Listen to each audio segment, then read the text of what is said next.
स्वागत है दोस्तों। आज के मुख्य समाचार में आज देश और दुनिया से कई अहम और बड़ी खबर आ रही है। बात करेंगे हर खबर पर विस्तार से।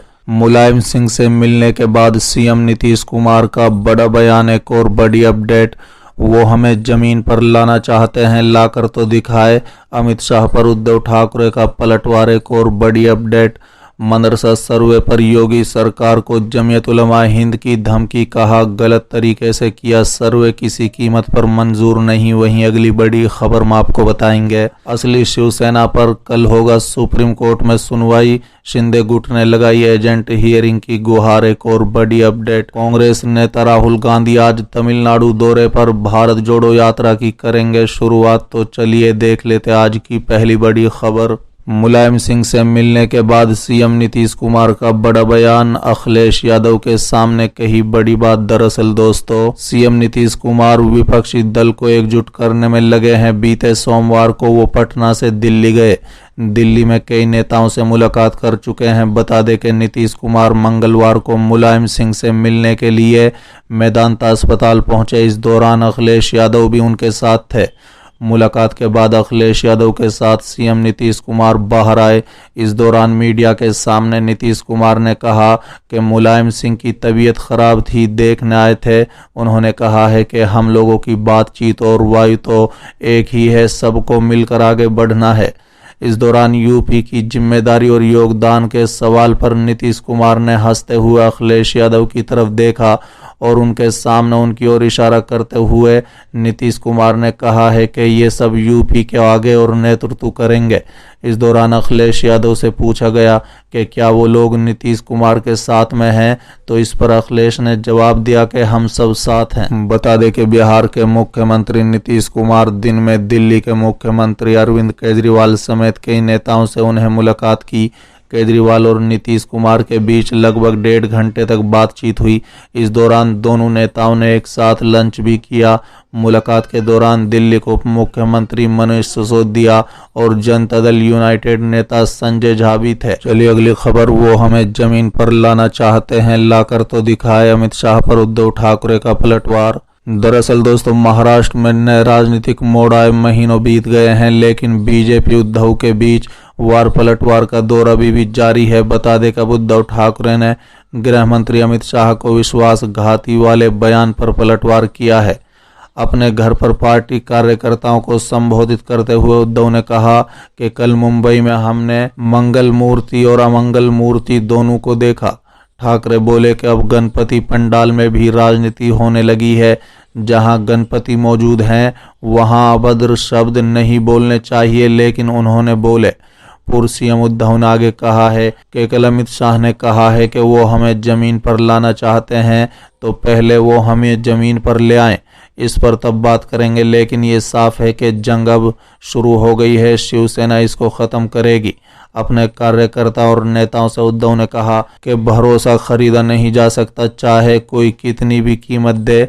वो बोले कि मैंने पहले ही कह दिया था कि दरवाजा खुला है, तभी रुकेंगे जब निष्ठावान है, वरना आप उधर यानी शिंदे गुट या बीजेपी जा सकते हैं, जब मेरे साथ सिर्फ निष्ठावान शिवसैनिक बचे हैं। अमित शाह कल मुंबई में थे। वहां पार्टी कार्यकर्ताओं को संबोधित करते हुए उन्होंने उद्धव ठाकरे को राजनीति और वैचारिक विश्वासघात करने वाला बताया। उन्होंने कहा था कि उद्धव ने बाला साहब ठाकरे की विचारधारा, हिंदुत्व, पीएम मोदी, देवेंद्र फडणवीस और वोटर्स को धोखा दिया। उन्होंने 2019 चुनाव में बीजेपी शिवसेना गठबंधन को वोट किया था। वो बोले कि राजनीति में अपमान सहा जा सकता है, लेकिन विश्वासघात नहीं। ऐसे में विश्वासघाती को सजा जरूर मिलनी चाहिए। बता दें कि शाह ने आगे कहा था कि उद्धव को विश्वासघात की सजा जरूर मिलनी चाहिए। ऐसे में ठाकरे वाले शिवसेना गुट को बीएमसी चुनाव में हराना होगा।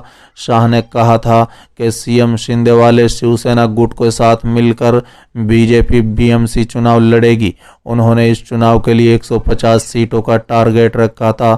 बता दें कि महाराष्ट्र में बीते दिनों बड़ा राजनीतिक भूचाल आया था। इसमें महाराष्ट्र की महाविकास आघाड़ी सरकार गिर गई थी क्योंकि मंत्री एकनाथ शिंदे ने शिवसेना के विधायकों को तोड़कर बीजेपी संग मिलकर सरकार बना ली। इस सरकार में शिंदे सीएम बने और देवेंद्र फडणवीस डिप्टी सीएम, लेकिन जंग यहीं नहीं खत्म हुई। असली शिवसेना कौन है, इस बात को लेकर शिंदे उद्धव गुट आमने सामने है। चलिए अगली खबर। मदरसा सर्वे पर योगी सरकार को जमीयत उलमा हिंद की धमकी, कहा गलत तरीके से किया सर्वे, किसी कीमत पर मंजूर नहीं। दरअसल दोस्तों, जमीयत उलमा हिंद ने हर कीमत पर मदरसों का बचाव करने की बात करते हुए मंगलवार को कहा है कि उत्तर प्रदेश में मदरसों का सर्वेक्षण करने का राज्य सरकार का कदम इस शिक्षा प्रणाली को कम महत्व को बताने की एक दुर्भावनापूर्ण कोशिश है। हम ऐसा नहीं होने देंगे। अगर सर्वे अच्छे के लिए और सही तरीके से हुआ तो हमें कोई दिक्कत नहीं है, लेकिन सर्वे अगर गलत मकसद से होगा तो वो हमें मंजूर नहीं और ऐसा किसी भी कीमत पर नहीं होने देंगे।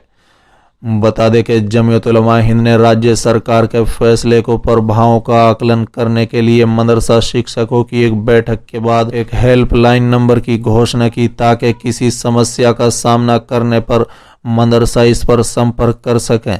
इसके अलावा उसने इन मामलों को देखने के लिए एक संचालन समिति का भी गठन किया।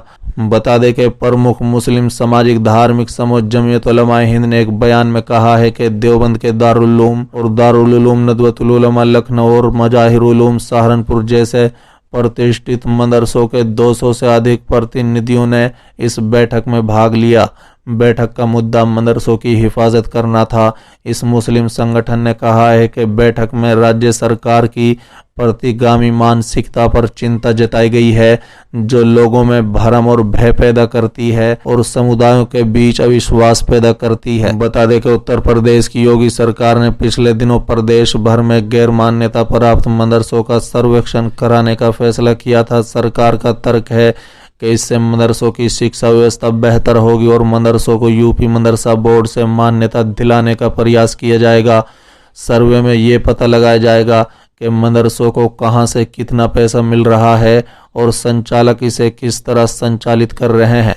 बच्चों को मदरसों में किस तरह की तालीम दी जा रही है, हर जनपद में कितने मदरसे और गैर मान्यता प्राप्त हैं, इसके लिए सभी जनपदों के डीएम को निर्देश दिया गया है।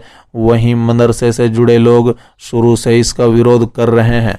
चलिए अगली खबर। असली शिवसेना पर आज होगी सुप्रीम कोर्ट में सुनवाई, शिंदे गुट ने लगाई अर्जेंट हियरिंग की गुहार। दरअसल दोस्तों, महाराष्ट्र में असली शिवसेना कौन है, इस पर आज सुप्रीम कोर्ट में सुनवाई हो सकती है। बता दें कि मंगलवार को सुप्रीम कोर्ट ने कहा है कि वो इस मामले को कल सूचीबद्ध कर सकता है। गौरतलब है कि असली शिवसेना को लेकर महाराष्ट्र में लंबे समय से सुनवाई चल रही है। अब महाराष्ट्र के मुख्यमंत्री एकनाथ शिंदे खड़गे ने मामले की तत्काल सुनवाई के लिए सुप्रीम कोर्ट से गुहार लगाई है।